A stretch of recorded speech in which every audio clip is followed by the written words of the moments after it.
And on today's upload, we're gonna be talking Audi V8 valve covers. So let's dive into it.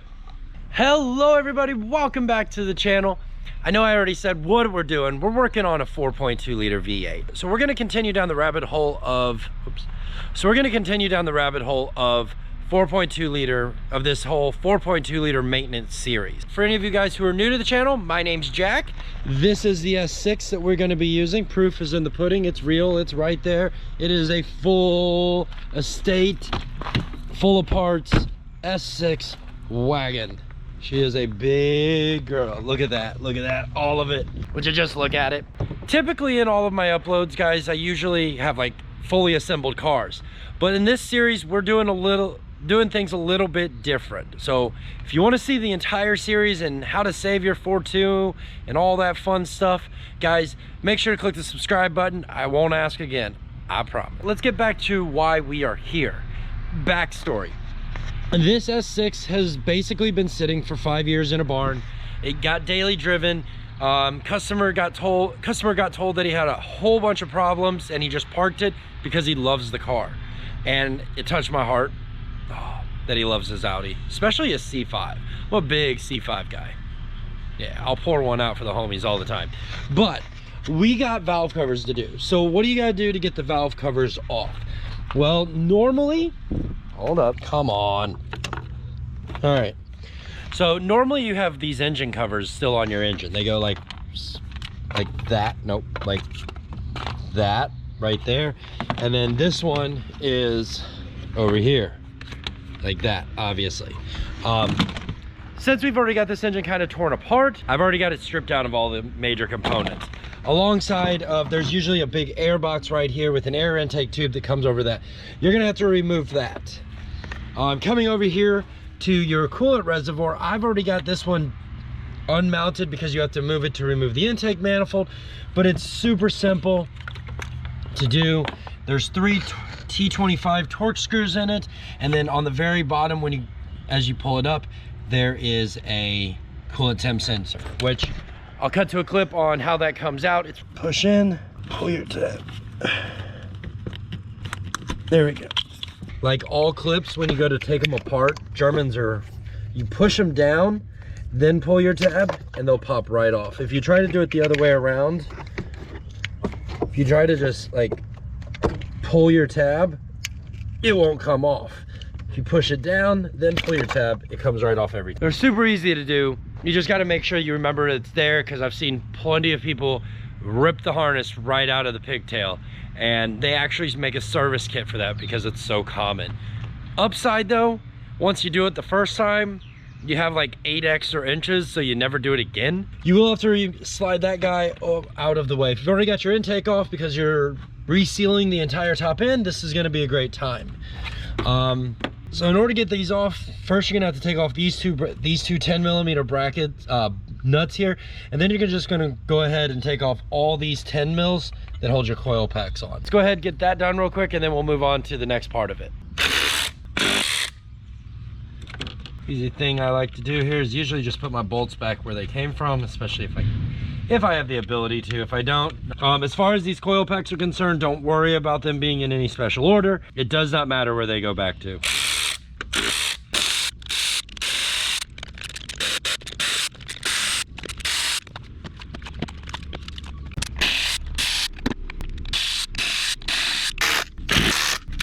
All of these are really simple to get to. The only two really tricky ones is the back left corner and the front right corner.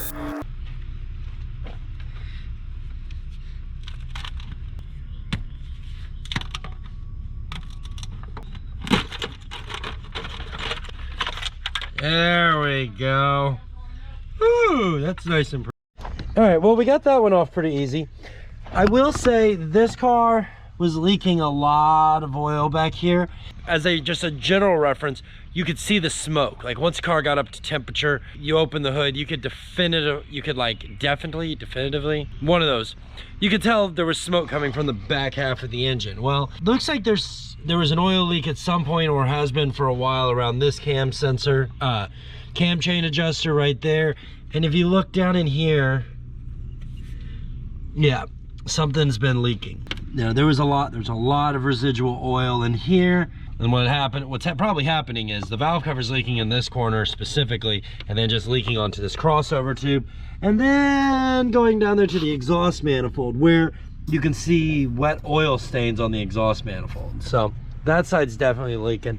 This down here is a combination of like belly pan, intake manifold, a little bit of everything. It's just, yeah, we're gonna fix all that. This one, not nearly as bad as that side though. So I think this one's probably gonna be a little bit better. We're gonna find out. Let's go ahead and get it off. Just like this side, you gotta take all of these T30s out now. Make sure when you're doing these though, you get all your heads, the inside of your heads clean, because if you don't, what's gonna end up happening is you're gonna find yourself having to take a pair of pliers, channel locks, something, or a tap or an extractor to get it out. Now that we got this one all off, let's move on over to the other side of the car. So I've already kind of explained to you guys what, you know, the nuances of the passenger side of the motor. Now the driver's side is a little bit quirkier, I guess. On this side, top bolts super duper easy to get to.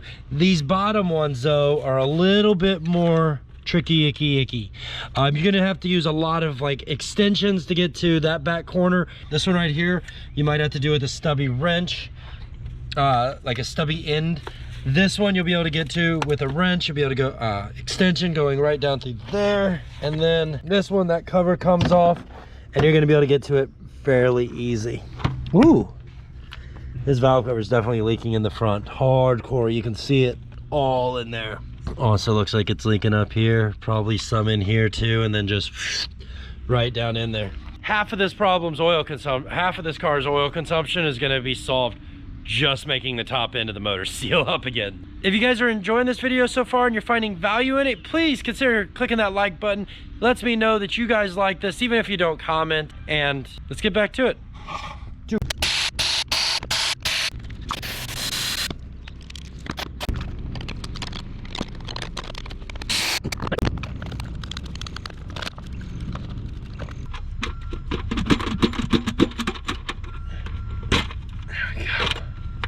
There we go. Let's see. Oh wow, this head looks really clean too. Valve cover number 2. It's pretty straightforward. This one's definitely leaking right down here really bad, and actually you can feel it. Like there's no rib anymore. There's a little bit of a rib there, little bit of a rib here, but this side of the valve cover doesn't have any bolts really in it. So this has always like been a big leaky point. Yeah, where's the top? Oh, this is the bottom. All of these bolts right here were just coated in oil, and you can feel it. There's like no rib there whatsoever. This is part of the game with rubber gaskets. Eventually what happens with these is they just wear down, and they the rubber changes form and it's just gone. Essentially the rubber just like moves. It's like Play-Doh or Gumby. Just says, no, I'm out. I've decided I'm gonna go on hiatus. I'm gonna move to this other spot over here instead. Either way it works. Before we can get these put back in the car, we gotta get them cleaned up. In order to do that, I'm gonna have to blast them, soak them into a bunch of cleaners, and then we're gonna aqua blast them. So